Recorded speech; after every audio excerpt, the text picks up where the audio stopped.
It's 2025 and I'm returning to Kingdoms of Amalur.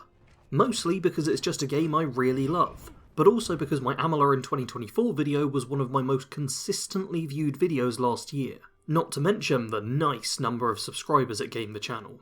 I jumped back into my last save where it seems I left things halfway through the Great General quest. This is a mission to retrieve the piercing light magical spear for General Tilera, so that she can slay the mighty Balor and break the siege of Melson Shear. But in order to open the ruin in which this legendary spear is housed, I first need to ring a magical chime to awaken 5 windstones, because fantasy. Fortunately, I've already woken 4 of them, so this should be easy. But there's a problem. I'm naked. So what I was actually doing last time I played Kingdoms of Amalur was making character builds. And to do this I needed a blank slate to work with, so clearly I had visited a Fate Weaver in order to reset all of my stats. But with no stats of any kind, I can't really do anything heroic like gathering magic spears or breaking sieges. The only thing I can do right now is run around the city naked, which isn't much help to anyone. So my first port of business is to level up. I decide to max out the Detect Hidden skill as it's the best in the game, not only making the minimap incredibly detailed, but also allowing you to find extra gold and uncover secret doors. I also put a few extra points into stealth, as stealth kills look really cool. After this I have to make a decision on my abilities, and figure I'll go for a might/finesse build, as I've got a real soft spot for non-magical characters in a world full of magic. This choice gets me the Avenger Destiny, making me particularly good with sharp weapons, so it's a good job I leveled up skills relating to longswords and Feyblades.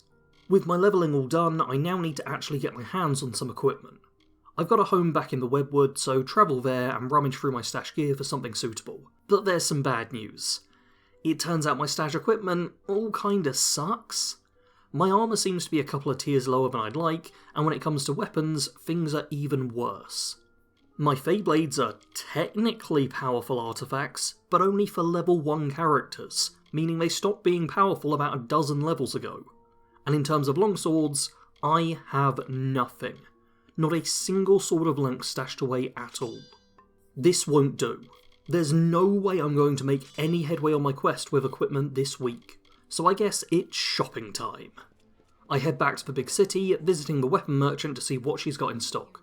And good news, she has a level 15 longsword which would be perfect for me to wield. But bad news, it costs more than my entire life savings. Who knew that even the lands of Amalur were in a cost of living crisis? If I'm to afford some decent gear, I need to make cash fast. And so I take a look through my quest log for a mission which looks like it will pay well. And I'm in luck!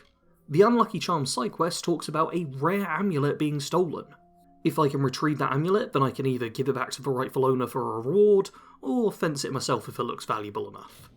I head out to find the thief, but on my way a pair of bears attack me. Normally this wouldn't be too big a challenge for a level 16 adventurer, but I'm currently dealing with a trio of problems. Not only is my equipment all utter trash, but as I haven't played in a while, so am I. Not only do I keep forgetting the different moves I can make use of, I also can't find a camera setting I'm happy with. Despite all this, I am able to win the bear battle, though it takes me a fair chunk of time and does eat up a few of my health potions. Soon after I find a group of spiders. They aren't as strong as the bears, but there are more of them, so it would be a comparable fight. Therefore, I do the smart thing and leave them be. Haha, just kidding, they're guarding some loot, and I'm desperate for gold, so I foolishly charge into combat. Things start poorly with me getting webbed right away, but as the fight goes on, I start to remember all the different controls, and the best way to use my various abilities. In the end, I'm able to win the battle, and I don't even use up a single health potion. With the spiders now dead, I get to loot what they were guarding, giving me a small increase to my gold, and several items to sell later on. Because that fight went so well, I figure this one spider lurking on their own will be no problem. I go in for a sneak attack, thinking that I'll get an easy one-shot kill. But even though I land the sneak attack, my equipment is so drastically underleveled that it's not able to get the standard one-shot kill. Not that a single spider proves much of a challenge to me, but it's still sad to see just how weak my Feyblades truly are. The path to the thief is now fully open. Time to confront them and find a way to get that amulet back. Thank the gods! Someone's come for me at last. Yes, I am the scoundrel you're looking for. Yes, I stabbed my partner in the back. Do with me what you like. Just please, please take the amulet. It's yours. Well, that's a lot easier than I thought it would be. Gale here claims that the amulet is cursed and is desperate to be rid of it, apparently having come all this way to try and reach an altar which will break the curse. Having failed to have made it there, he's more than happy to hand over the stolen goods. I don't care about a curse though, I just want to sell the thing, so I'm happy to take it. But once I accept the amulet, and you're not gonna believe this, I become cursed! Now how was I supposed to know there would be consequences to me accepting this cursed amulet? In truth, the curse is far worse than anything I had expected, as it gives a chance of me taking lightning, ice or fire damage every time I hit an enemy with an attack. And given how weak my weapons are, I have to hit enemies about 8 times as much as I normally would. My top priority now is ridding the amulet of the curse, gold and mythical spears be damned. I'm not going to last very long if I'm getting blasted with elements in every fight. I need to make it to the nearby hollow of Sill, but there's wolves and giant rats on the way there. I sneak attack a lone wolf, normally giving me an easy fight, but with this curse I'm both set ablaze and frozen, even in this brief a melee. When a group of giant rats charge me, it quickly becomes clear that these low tier enemies are more than a match for me in my terrible state. Therefore, rather than fight these tutorial tier terrors, I run past them instead, making it into the hollow and out of combat. My relief doesn't last long though, as inside there's more enemies, this time a pack of wolves. Even with my high stealth skill, there's no way for me to sneak past them, meaning another battle, and one in which the elemental curse steadily depletes my health, forcing me to regularly use up my healing potions. I had about 50 of these at the start of the episode, and I'm already down more than half a dozen, despite not actually having fought any enemies who I would consider a challenge. Wanting to end the fight early, so that I don't deplete my supplies further, I go into Reckoning mode, a devastating power-up which I unlock by filling the purple bar in the top left. It allows me to take down the remaining wolves without taking too much more harm, though it does mean I now don't have any tricks up my sleeve for if anything powerful shows up. Therefore, when some lightning charged sprites pop out of nowhere, I'm unable to defeat them. I figure I'll just try and run to the end of the dungeon without attacking anything, meaning I jump down this little cliff and head into the final area. Coming as no surprise to anyone who's ever played a video game before, the final area of this dungeon contains the strongest enemy, who I have a 0% chance of beating while both under-equipped and cursed. Instead, I do my best dodges in order to avoid the mini-boss and its minions, making my way to the altar, in which I can dip the amulet and remove the curse. For a fleeting moment, things seem to be going well for me, but then I leave the menu and remember that I'm in the middle of combat. The enemies here still want me dead, and one of them is a Fresh, a creature I am woefully inadequate to deal with. Running away with my tail between my legs has worked well so far, so I figure I'll do the same again, legging it back the way I came. But I forgot that I jumped down into this area, meaning my escape route is cut off. Fortunately, this failed plan does still work in my favour, as it's only the weaker boggarts who have chased me. I'm able to win the battle now that the minions are separated from their master, though my main Feyblade does become damaged in the fight. I could try and take on the Fresh 1v1, though that seems unwise considering how things have gone thus far. Instead, I come up with a cunning plan. A plan so cunning that you could attribute it to a fox, and people would comment on how this fox is even more cunning than your average one. And so I enact my cunning plan, by stabbing the Fresh in the back and then running through the hidden door while it's stunned. With my escape achieved, I can now head back to the owner of the amulet and get my well-earned reward. Though given how my luck has gone so far, I do check that he's actually going to pay me for the thing first. I can offer you riches, my friend. Gold. And what is better than that? Anything your heart desires in this world can be purchased. Perfect. Time to be showered in enough gold to easily purchase that fancy sword. 3 grand? Are you kidding me?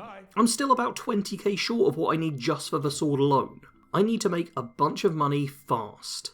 Hence, I head to a friendly merchant I know and start selling off all the loot I gathered thus far.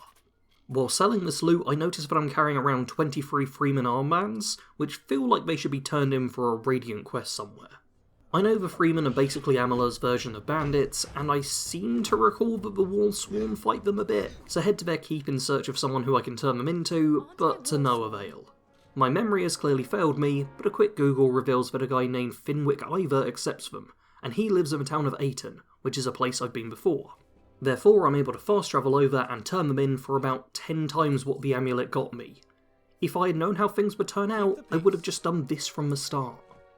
Anywho, I now have enough gold to buy that fancy sword, so fast travel back to the city of Rafia and head to the shop. While looking at the sword, I start to have a bit of a dilemma. Because while it's 7 times as good as anything else I've been able to find, it would cost me almost all of my gold to get just this one piece of gear. Ideally, I still want to be able to buy some new Fey Blades and better armour, so instead I take a look at the more mid-range stuff. This Silver Knight longsword may be just a bit more than half the damage of the other one, but it costs a fraction of the price, and has gem sockets to boot, meaning I can upgrade it further on a Sage Crafting Altar. Which is exactly what I do. I craft up some fancy gems and socket them into the sword, meaning I have a chance to steal health when attacking with this weapon, and wielding it also gives me constant health and mana regen. Now that's more like it. I've also picked up a new Fey Blade to replace what I've been using so far, but the armour situation hasn't been resolved yet. I barter with the armour merchant, but there's a new problem. I may have the gold to buy this stuff, but I don't have the stats to wear it. Because I decided to invest in both might and finesse rather than just one, it means that all of this gear that's being sold has too high a skill requirement for me. I figure I'll try crafting up my own armour instead at a nearby forge, but I put 0 points into the blacksmithing skill when I did my levelling, so the stuff I can make isn't really an improvement on what I'm already wearing. I decide here that I'd spent enough time worrying about my gear. I had decent weapons now, they just have to be enough. It's finally time to get started on the actual quest, now that we've done the customary RPG distractions. On the way to the Windstone, I come across a group of electrically charged sprites again. These were well above my pay grade before, but look at how I cut through them now. It feels amazing to be powerful once more. It feels so good in fact, that I overdo it a little bit when I come across this bandit camp and go full reckoning on them.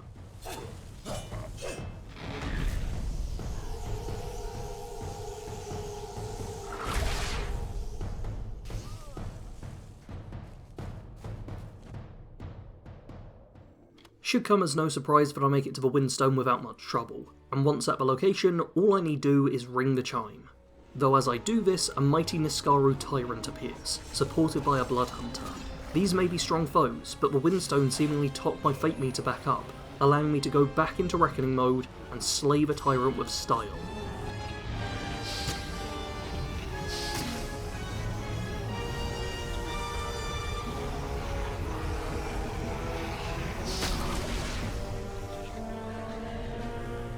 Final Windstone dealt with, I return to the General and witness the gate to the ruin opening up. All we need do now is head inside and find that spear for her. Unfortunately, we're not the first ones inside the ruin, as a host of Niskaru wait for us. These are reasonably strong enemies, though I'm hopeful the General is tough enough to handle her one-on-one fight, while I tackle the other two. By the time I've dealt with my pair, her opponent is only down at half health. Maybe I should have picked up a sword from the market for her too. Seeing as how the General isn't in top form, I take the stealthy approach for the rest of the ruins, sneaking up behind isolated enemies and finally getting those satisfying one-hit kills. This strategy works out so well that I'm able to make it to the final chamber with all my bars maxed out, which turns out to be quite necessary as the General charges straight for the mythical spear, leaving me to defend her from an onslaught of Niskaru. Pretty sure we could fight them together, and then take the spear once the coast is clear, but apparently that level of tactical thinking is a bit above a General's pay grade. With the initial Niskaru dispatched, the boss arrives. As a Ghoul, Guardian of the Piercing Light has emerged to defend their treasure, but I'm ready for them. I activate Reckoning mode and unleash a relentless assault, steadily reducing their health until I can land the killing blow.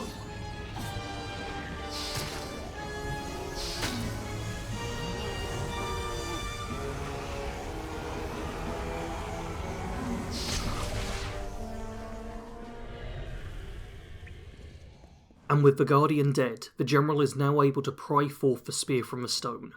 She has acquired the Piercing Light, and is now ready to end the siege on Melsenshire. And unlike some NPCs I could mention, this is a lady who knows how to give a decent bit of pay for the job. The quest is complete, and so too is this video. I really enjoyed jumping back into the lands of Amalur, and I'm itching to play some more. In fact, I've decided I want to make an Ultimate Beginner's Guide video for this game. It's an incredible RPG, and if I can help get more people to play it, then I only see that as a good thing. If you've got anything you think I should include in that guide, then let me know in the comments below. Otherwise, just leave a like and subscribe if you enjoyed.